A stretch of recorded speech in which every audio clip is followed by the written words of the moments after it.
Hello everyone, यो चाहिँ मेरो माइली दिदीले जापानबाट पठाएको कोसेली।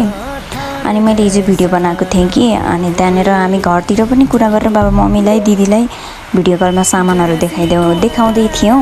त्यही भएर अनि बोल्न मिलेन, त्यही भएर मैले अहिले चाहिँ भोइस ओभर गर्दैछु। अब चाहिँ म त्यहाँ गिफ्ट अनबक्सिङ गर्दैछु। मलाई यति हतार भएको थियो, मेरो दिदीले गिफ्ट पठाएको थियो अनबक्सिङ गर्नको लागि। हेर मैले के निकाल्छु मैले।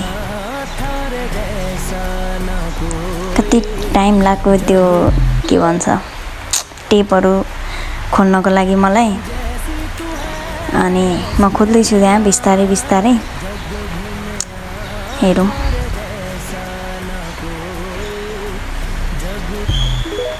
फाइनल्ली वान साइडबाट खुल्यो बल्ल बल्ल। तर फेरि त्यहाँनिर पनि अझै मिलेको छैन है। खोलेको फेरि त्यो टेपले नै अँठेको रहेछ कि त्यो उसहरू। खुलियो अहिले चाहिँ। अनि त्यो खुल्ने बित्तिकै सामान पनि झ्याप्पै निस्केको कि। अनि मलाई यति हतार भएको थियो सामानहरू हेर्नको लागि। ओ माई गड,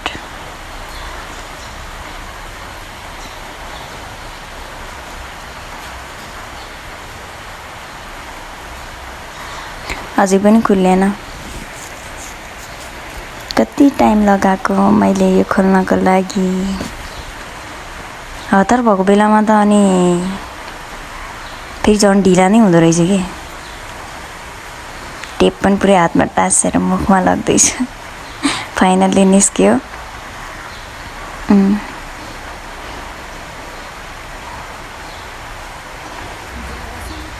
एउटा सामान निस्क्यो। अनि यो थियो रामेनहरू, जापानको रामेन।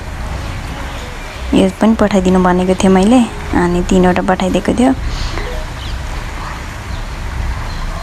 सामान थोरै पठाएको छ किनकि दिदी आफै आएको होइन नि त, साथीले ल्याइदिएको। त्यही भएर यो चाहिँ चक्लेट, जापानको चक्लेट एकदमै मिठो थियो। Thank you so much my sister.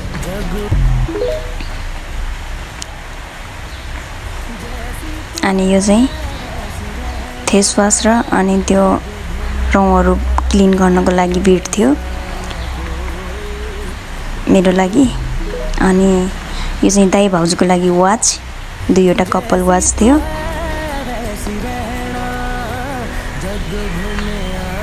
यो दाइको लागि टी सर्ट म लगाएर नि यसो उस गरेर नि हेर्छु। राम्रो थियो सामानहरू। अनि यो चाहिँ मेरो लुगाहरू।